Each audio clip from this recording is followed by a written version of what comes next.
Good day, I'm Deanie Lyn Ocampo, and together with me in this room is Sister Denise, who is a senior Raj Yoga teacher of the Brahma Kumaris World Spiritual University. Good day, Sister. Hello. Could you tell us a bit about the university, Brahma Kumaris? Brahma Kumaris is the World Spiritual University. It's a place of study. It's a place where we learn Raj Yoga meditation and the body of knowledge associated with it. And we also do many things for, you can say, for humanity. Different kinds of programs and projects, but underlying all of it is a recognition of the inherent purity and goodness of the human being. And it's really all about enhancing that. We're very happy that you can join us because the topic that we will be talking about is spirituality and social change or social justice. Is the present world better off now than, let's say, 50 years ago, a century ago? When you ask a question like that, it's a bit difficult to answer because the way people were thinking a century ago is very different from the way people are thinking now. And so from today's perspective, in some ways we're very much better off. We have technology, we have a lot of scientific advances which have made us better off. But on the other hand, a century ago, the pace of life was maybe more natural. And so you have what you have. I definitely think that life today is much more frenetic, but it's also, I think people are also much more advanced in a lot of ways. Yes. But what about poverty and social inequality? I think I have the impression that it has not changed much. Well, I think that there were a lot of inequalities and inequities many years ago, centuries ago. You know, we are supposed to not have slavery now. We had slavery before, but I think we do have slavery now of a different type. We have a very, very large population, which we didn't have before, which means that the difficulties that people have to get what they need in order to survive is much greater.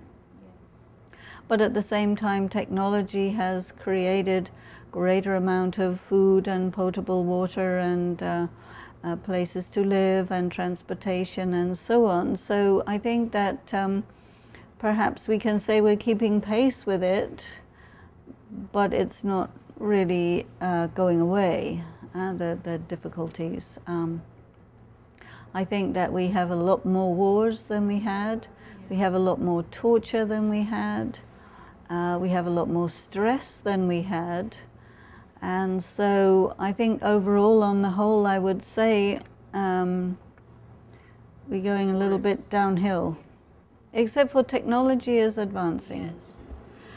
Why is that so, Sister? How come we have not improved life for humankind? At the end of the day, each person still lives a difficult life.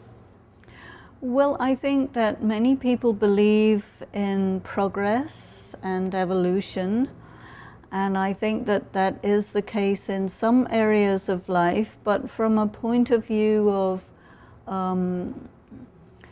quality of relationships, quality of health, quality of air quality, I would say that everything is going down because, I mean, one of the biggest reasons is the increase in population.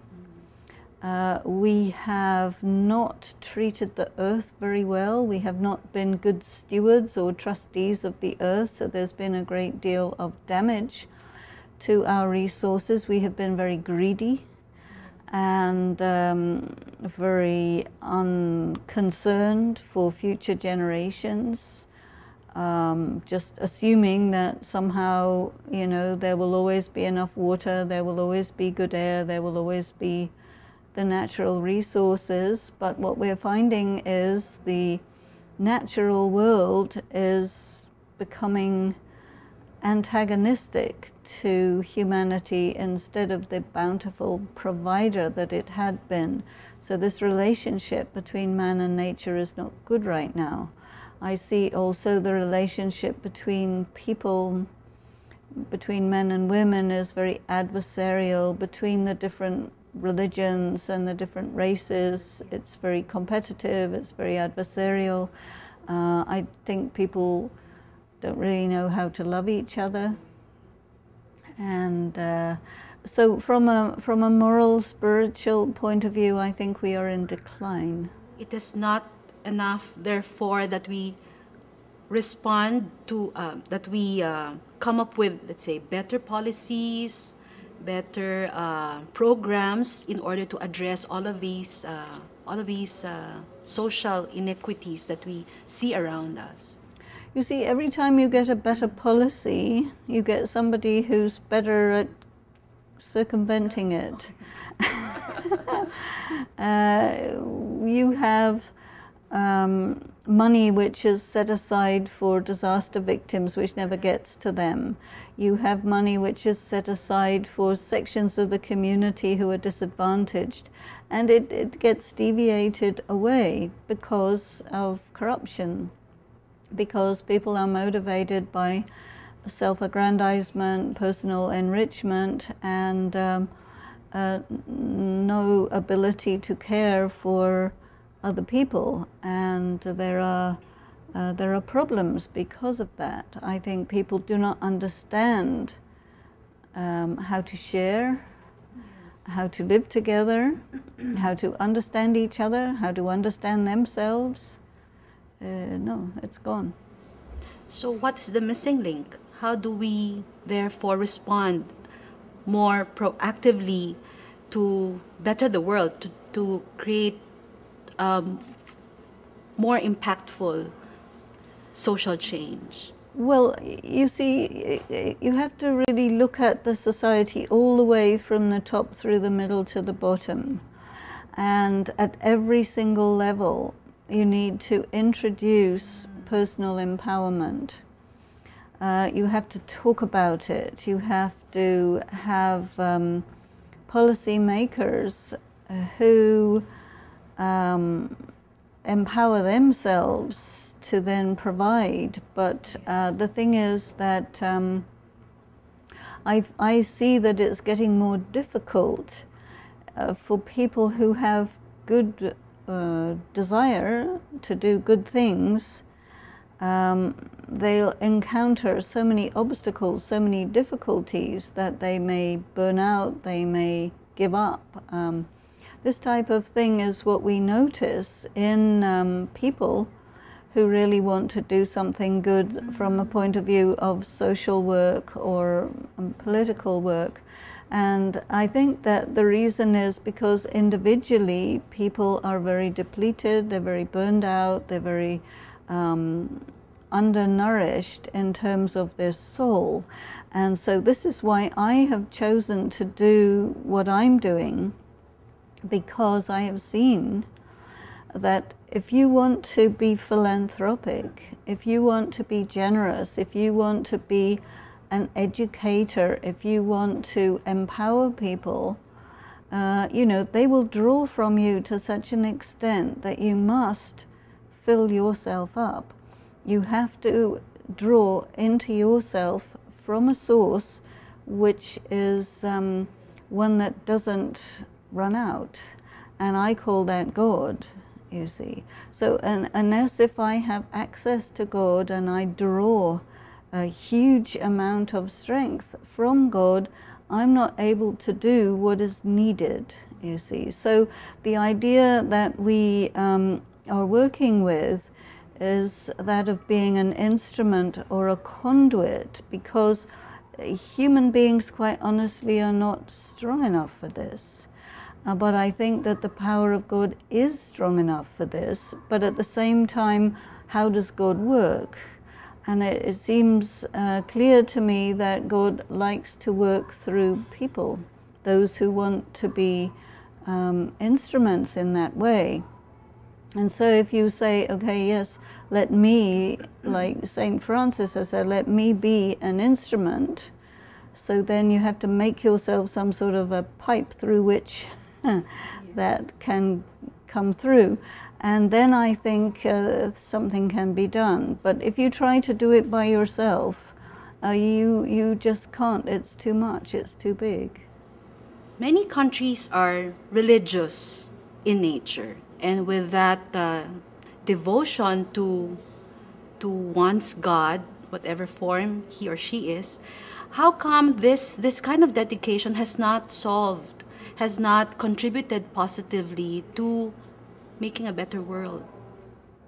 Well, I think that there's a difference between a religion that is, you can say, humanly directed, and what I might distinguish that from spirituality. I mean, every religion has a spiritual component, and there are people who try to develop the spiritual side of their lives and make themselves instrumental in that way through all the religions. But then there are also some who maybe want to enforce their interpretation of the religion, and that may not be so productive, you see, because it can be quite, it can become fanatical, it can be oppressive, it can be very damaging, it can be quite violent, and then that would be, in my opinion, contrary to the essential nature of God. God is known as light, as peace, as purifier, as guide, and I think sometimes people try to play God, and then they become contrary to human benefit.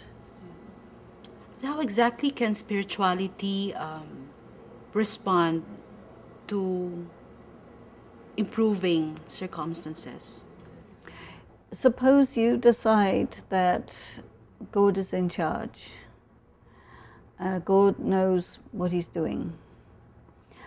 And you have faith in that. And you say, okay, God, use me however you want, you see. Then you're not dictating, you see. Sometimes you put aside God and you say, okay, I know all about God, I will do it my way. And then God is put aside, you see. So then God will say, okay, you want to do it your way, let's see what happens with that, you know. But I do think that the extreme times that we are going through are also an indicative that God is very active at this time, and that God does have a plan. And if we can understand that plan and be part of that plan, then there will be success. Because what is success is to carry people out of fear, misery, depression, oppression, into peace, into prosperity, into an ideal world, you see, which people have tried to create and failed.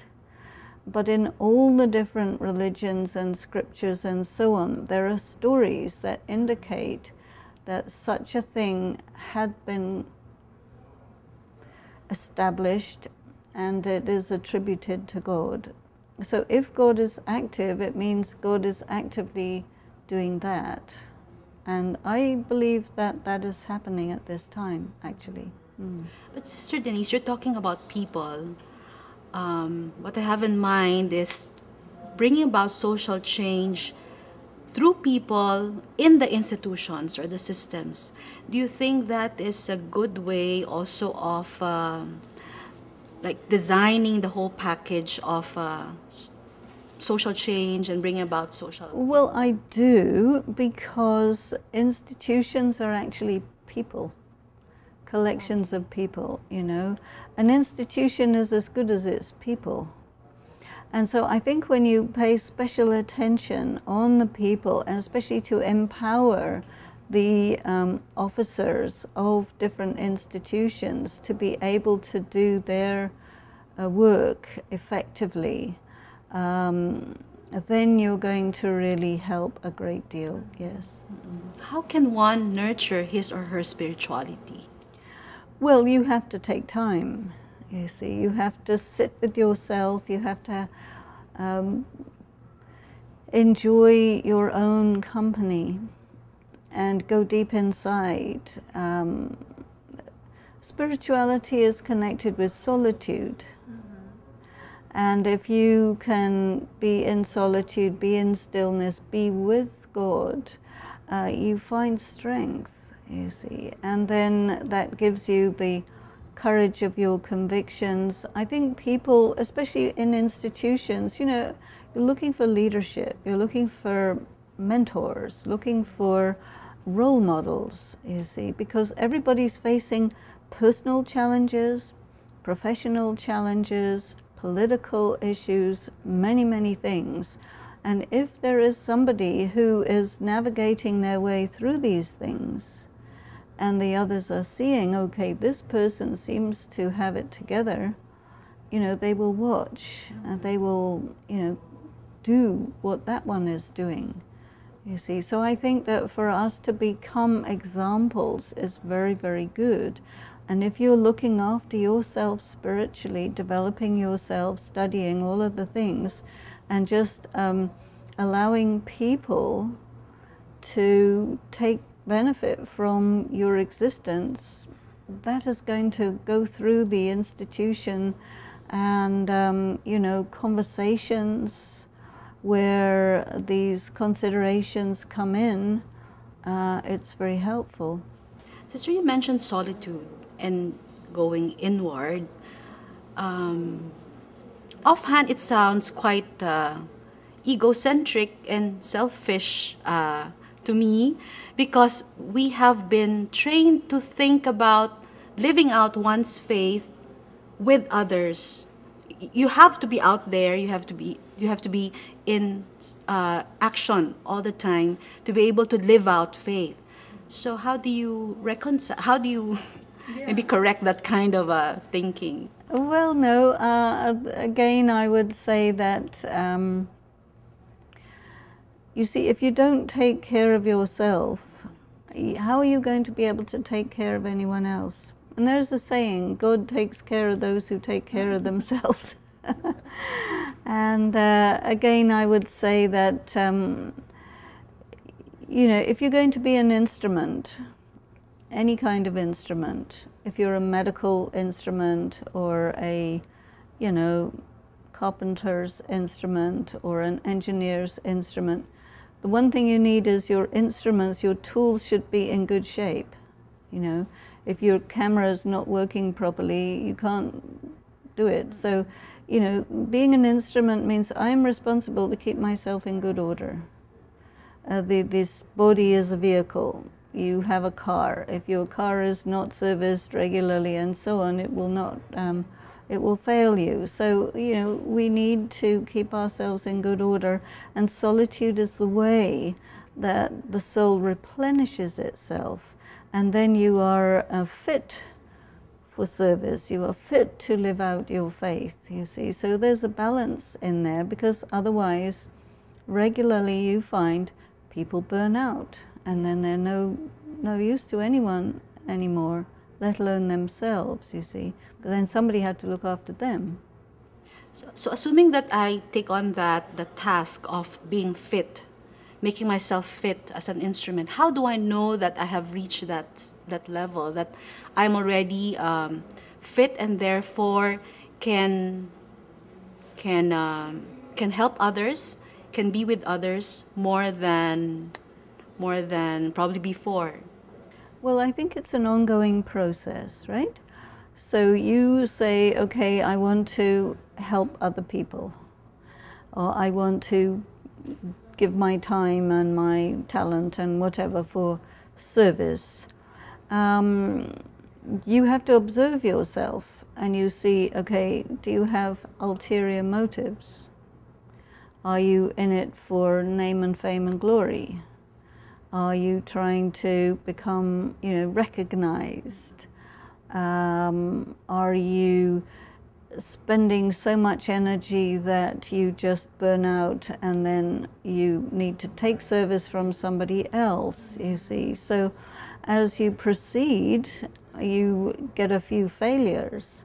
Then you have to take a look at yourself and see, okay, where did I go wrong? What am I doing that's not right? And then you have to reassess. So it's a constant learning process.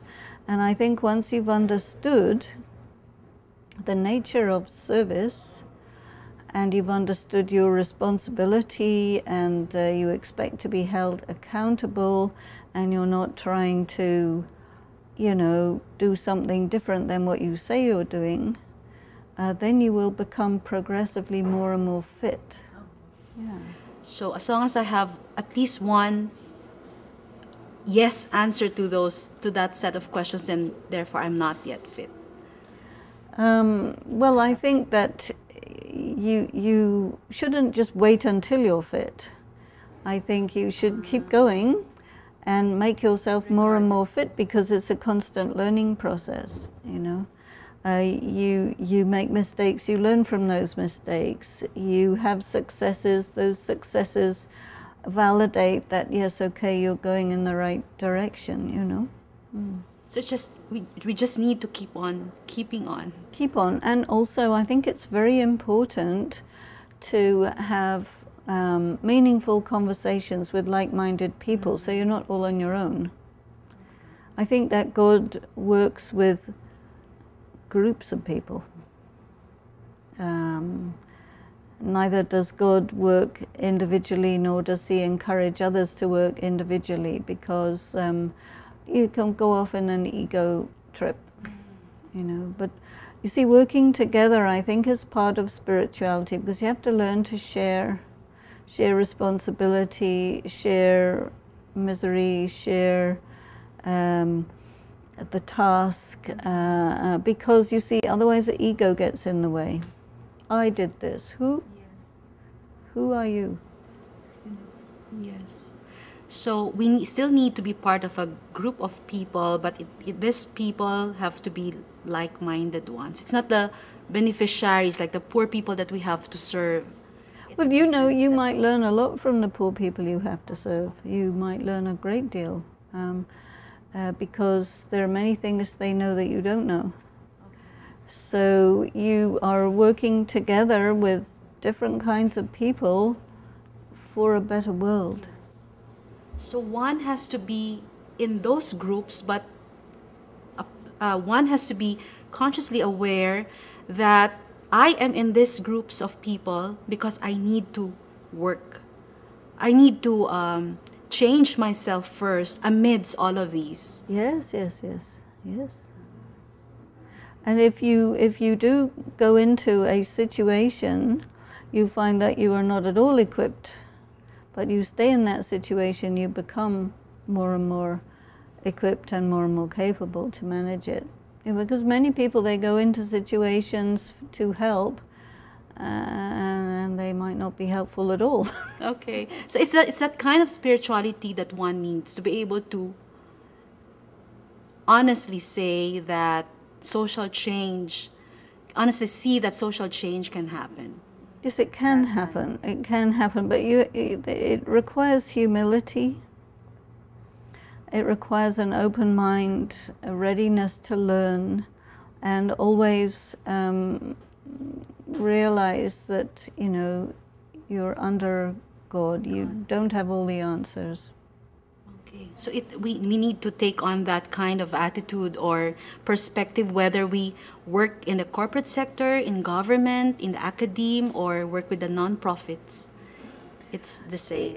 Yeah, the big danger in this world, when you're small and you're simple, you tend to be less arrogant. But as you become more successful, more developed, you can become more arrogant. And then that works against your service, you see. So humility is a very important component. Okay. So Sister Denise, social change is possible if people develop that spirituality that you described for us a while ago. And when people become spiritual, have that very good relationship with God, then when they run institutions and systems, they can influence all of these structures. Definitely, because if you are balanced yourself, if you are expecting to be held accountable, if you spend time refining your conscience, then you will create a culture of social justice. And if there is a problem, you will not cover it up. You will deal with it. You will not be afraid to address issues that arise, because always there are cases of corruption, cases of all sorts of things. So then you need to handle them well, you see, so that your people become inspired to follow a path that is kind and caring. And that also, if they feel content themselves, you see, if a person is content, they're not hungry. If a person is discontent and all the time not properly sustained, then they can easily deviate from the right path, you know. This spirituality can be developed, needs to be developed over a long period of time, and it can happen, it can be done. Meditation, it seems, is a very good way of developing the spirituality. And then you also mentioned practice, no? Like waking up very early in the morning, giving quantity, giving time, hours and minutes for one's practice, meditative practice. Definitely, and practice to be detached, practice to be soul conscious, practice to be near to God, practice to be true to yourself.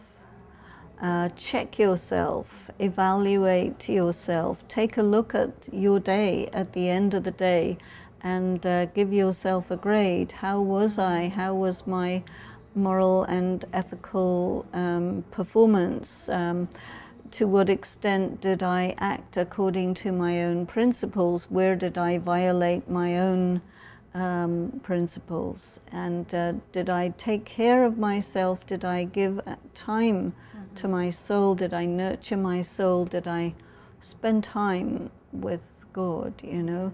And this will create a sensitivity to balance. Okay, and that is what we need to be able to change. Yes. I think if you really love God, you will really love people.